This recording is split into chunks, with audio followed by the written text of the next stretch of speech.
Hi, I'm Peter Adamson, and you're listening to the History of Philosophy podcast, brought to you with the support of the Philosophy Department at King's College London and the LMU in Munich. Online at www.historyofphilosophy.net. Today's episode, A Wing and a Prayer, Angels in Medieval Philosophy.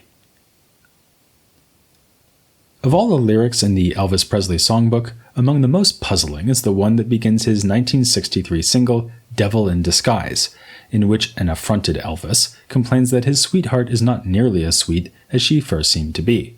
He sings, "You look like an angel, walk like an angel, talk like an angel, but I got wise, you're the devil in disguise." You see the problem, right? Surely angels are immaterial beings, so they don't look like anything. Even if they did have bodies, they would have wings, so they wouldn't need to walk anywhere. Finally, these are purely intellectual beings, so it seems hard to believe that they talk either. But perhaps I am only puzzled because I've been reading medieval philosophy, something Elvis never got around to, having died so young. The scholastics love to think about angels, with pretty much every figure we've covered having something to say on the subject. It can be hard to relate to this feature of medieval thought. Like the spectacular caped suits of Elvis's Vegas period, the intricate scholastic discussions of angels have not dated well, with exquisite ornament and filigreed detail being lavished upon something that was arguably a pretty bad idea to begin with. Hence, scholastic philosophy has famously been mocked as dealing with questions like how many angels can dance on the head of a pin.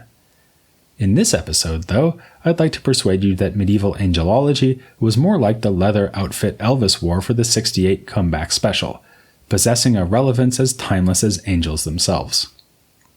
You don't have to believe in angels yourself to see their philosophical appeal.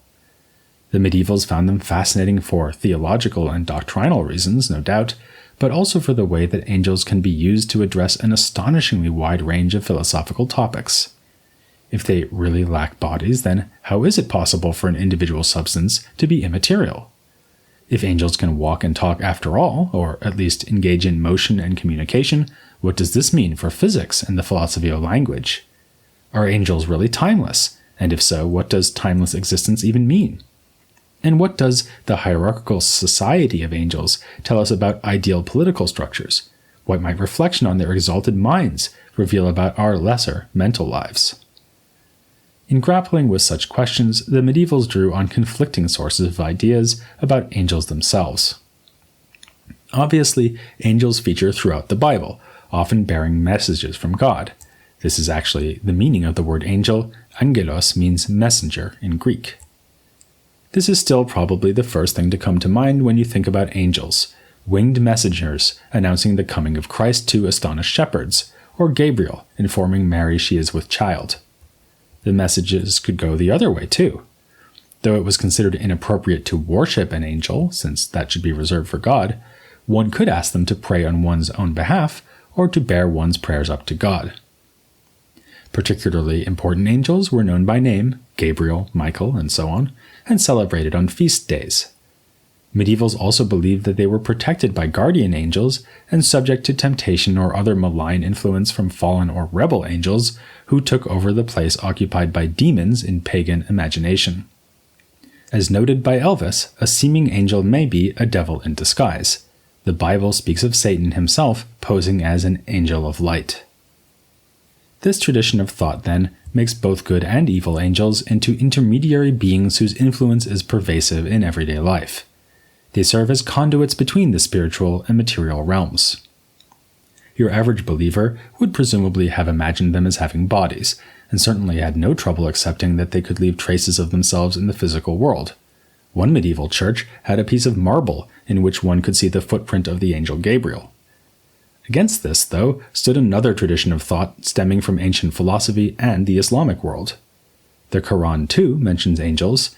Indeed, Muhammad's prophecy begins when an angel appears to him and commands, "Recite." While we're in an etymological mood, this is where the title Quran comes from. It means recitation. Philosophers of the Islamic world, like Al-Farabi and Avicenna, identified the angels of the Abrahamic tradition with the celestial movers of the Aristotelian tradition. According to Aristotle, there are dozens of pure intellects that explain the different motions of heavenly bodies, with God simply the highest such intellect. On this conception, angels are definitely incorporeal. The whole point of the philosophical account is that only a purely immaterial, intellective being can be an unmoved mover, as demanded by Aristotelian cosmology. The topic of angels, thus, turns out to be a beautiful illustration of the way that the recovery of Aristotle and influence from the Islamic world shaped philosophy in Latin Christendom. Up until the 12th century, even schoolmen tended to think of angels as having bodies, but this became a minority view in the 13th century. Some thinkers embraced the identification of angels with intellectual movers, a leading example being Thomas Aquinas. His teacher, Albert the Great, was more cautious. For Albert, there are two ways of thinking about angels, the philosophical one, found in figures like Avicenna, and the theological one we know through Revelation. A more aggressive tone was taken by Peter Olivi, who complained that the pagans and Muslims spoke of angels as if they were minor gods, rather than created beings, and refused to identify them with pure intellects. Other thinkers of the late 13th century were not so ready to abandon the old Neoplatonic idea that there are pure intellectual beings who mediate between God and physical creation, yet they shared Olivi's misgivings about just identifying the angels of the Bible with such intelligences. One solution was simply to accept the existence of both intellective celestial movers and angels while refusing to identify the two. This is what we find in Dietrich of Freiberg. For Dietrich, angels are more like humans than divinities, though he does try to justify the fact that pagan authorities called them gods. Angels are not the intelligences spoken of by these pagans. Rather, while angels do have intellects, they are capable of imagination and of making mistakes, which would certainly help to explain how some angels could have made the tragic error of rejecting God's grace. But alongside this angelology, which draws more on Augustine than on pagan or Islamic sources, Dietrich echoes the Platonist doctrine that the heavens do have their own minds and souls, which take up a place below God in the cosmological hierarchy. Dietrich also contributed to a heated debate concerning the individuation of angels, that is, the question how there are many angels, whereas there is only one God. The problem here is that, according to yet another teaching that can be traced to the Islamic world, and Avicenna in particular, individuation is caused by matter. There is only one human species, but many humans, who exist at different times and places, something made possible by the different parcels of matter of which the humans are made. Imagine, if you are old enough to remember this technology, a factory pressing records with Elvis Presley's latest smash hit. The individual discs are distinguished not by their shape or the pattern of grooves cut into them, but by being made of different bits of vinyl. Clearly, though, this explanation is not available in the case of angels, once we accept that they have no bodies. As I mentioned when we looked at the condemnations issued at Paris in the year 1277, it was forbidden to say what Aquinas said on this issue, namely that each angel must just be unique in its species, because not even God can make two immaterial things that are the same in species. That left other thinkers to sort out how angels are differentiated from one another without straying into forbidden territory. One solution, which had been adopted by Bonaventure, was simply to admit that angels are made of matter. He argued for this on the basis that all creatures must have a certain potential for non-existence, having been created from nothing by God, and that potential being is seated in matter. As former podcast guest Giorgio Pini has pointed out, this means that Bonaventure has a unified account of individuation. All things, other than God himself, come to be singular entities by being made of matter. Unfortunately, as I also mentioned when we looked at the condemnations, the Parisian edict actually requires the university masters to admit that God can create two angels of the same species, even if they are utterly immaterial. Dietrich of Freiberg's solution would fit this bill. In a version of the old idea that accidental features can individuate the substances to which they belong, he says that there is no need for matter in angels, since the angels can be distinguished by the activities they perform. As metaphysics developed into the 14th century, other solutions became available. We saw in episode 263 that for Duns Scotus, common essences are contracted by being joined to individual natures. This explanation will work just as well for an immaterial angel as it will for a physical being, like a rose or a human. which is to say that this explanation won't work at all, at least if you ask the nominalist critics of Scotus who come along in the 14th century. A nice example is provided by Durandus of Saint-Poisson, for whom the whole scandal over angelic individuation was the result of a simple misunderstanding. Aquinas was driven to suppose that angels are unique in their species because he thought that matter is needed to render each thing an individual. But this is a crass error in Durandus's view. Aquinas' problem is that he thinks essences are somehow universal by default, whereas actually it is only the process of mental abstraction that yields universality. To the nominalist way of thinking, things in themselves are always individuals. This is just a brute fact about them that needs no explanation. However we explain the multiplicity of angels, we might wonder how many there are. The classic Aristotelian view would have assigned an angel to each simple heavenly motion. There might be several angels whose combined efforts result in the complex path a certain planet seems to travel when viewed from the Earth. Aristotle himself was unsure how many movers there need to be and advises us to go ask a mathematician, but it is somewhere around 60. As Roger Bacon noted, this is far short of what Christianity licenses us to believe. As he puts it, "We know by the faith of the Church, by Scripture and the saints, that there are tens of hundreds of thousands, innumerable to us." For a better sense of the population and structure of the angelic realm, the medievals turned to a work called The Celestial Hierarchy, written by the pseudo-Dionysius. In this podcast series, Dionysius has mostly figured as a hero of negative theology, but his influence in the area of angelology was also profound. You might recall that in the Carolingian period, John Scotus Eriugena had brought the works of Dionysius into the Latin realm. In his wake, other early medieval thinkers enthusiastically repeated the details of the angelic ranks described by Dionysius and accepted the parallel he suggested between the hierarchy of angels and that of the Church. The parallel could be extended to the political realm. Just as the angels are ruled by God and the Church by the Pope, so the secular realm has as its head the king. I mean, an actual monarch, not Elvis.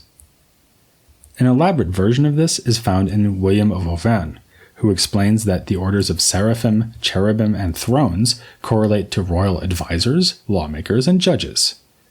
The parallel goes both ways. It's been said that William portrays heaven as a throbbing court, busy with both the tasks of government and the settlement of legal disputes, with Christ advocating on behalf of the human race before the divine tribunal. Bonaventure follows suit, describing Christian society as an image of the angelic society, with the highest rank of the seraphim mirrored among humans by, you'll never guess, mendicant friars. Like St. Francis and Bonaventure himself. Our next question about angels is one that I'd imagine quite a few members of medieval society asked about mendicant friars. What do they do all day? Well, we can start with the question of whether they have days at all. Are angels subject to time, or do they live in a timeless eternity, like God? Yet again, views on this diverged. A common view was that they occupy a special temporal duration, called the aevum, which is basically a middle ground between normal time and God's eternity. It means that duration does pass for the angels, but without their actually changing.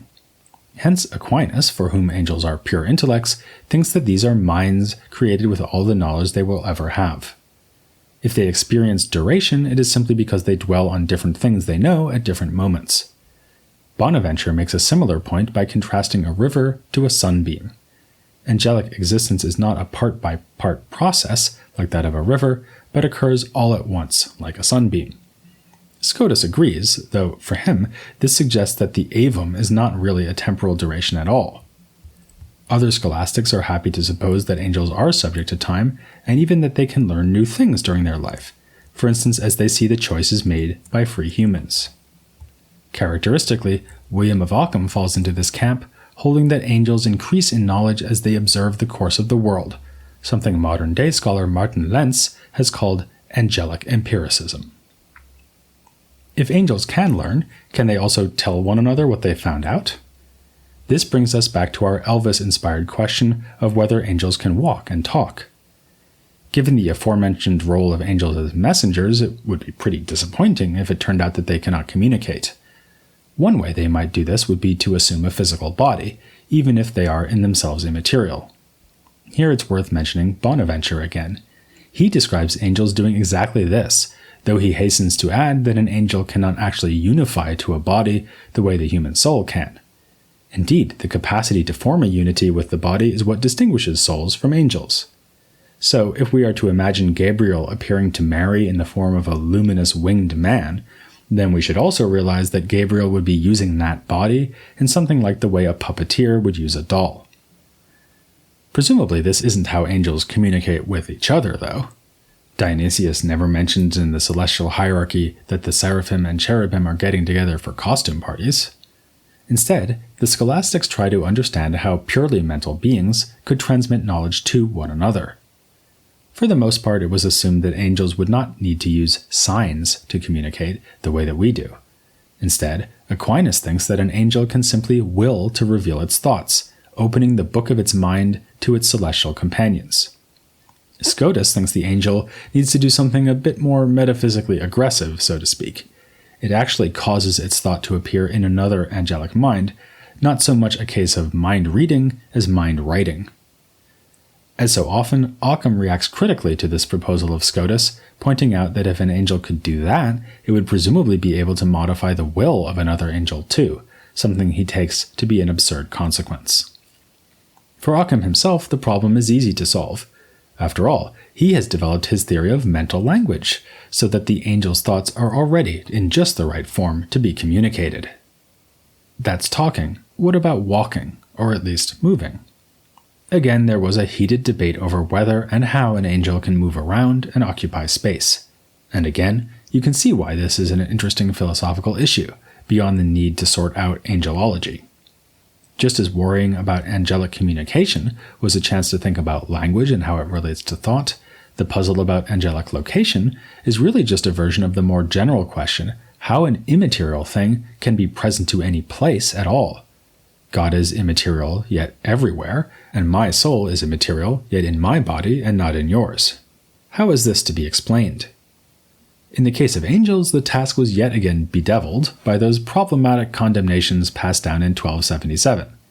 They ruled out of bounds the account offered by Aquinas, according to which the angel is present at a given location simply by exerting influence at that location, as when it causes heavenly motion.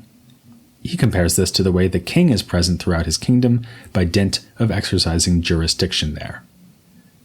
The committee who wrote the condemnations were unwilling to accept this, in part on the grounds that it would mean an inactive angel is nowhere. Henry of Ghent, who was actually on that committee, subsequently admitted that he was perplexed about just how angels are indeed present in a given place. We aren't allowed to say that it is by causal action, but neither does it seem that an immaterial angel has location by its very nature. Scotus rises to the challenge, suggesting that the angel must first of all have spatial location before it can act within that location, and furthermore proposing that the angel just overlaps or interpenetrates with whatever else is found at that same place. This is an interesting idea, since it implies that several things can share a single location, at least if all but one of the things in question are incorporeal. What conclusions can we draw from all these controversies and puzzles? It would be an exaggeration to say that you can tell the whole story of medieval philosophy just by talking about angels, but not much of an exaggeration. Not only have we seen problems about angels turning up in many areas of philosophy, as I promised at the top of the episode, we've also seen how the history of philosophy about angels is the history of scholastic philosophy itself, but in miniature. It shows us the effect of the Latin translation movement, as ideas from Aristotle and Avicenna were applied in angelology. It shows how tensions between these new ideas and older conceptions led some to contrast a theological and a philosophical approach to the topic, and it shows too how debates change with the rise of nominalism, as some apparently insoluble problems became nearly trivial, as with Occam's solution to angelic communication.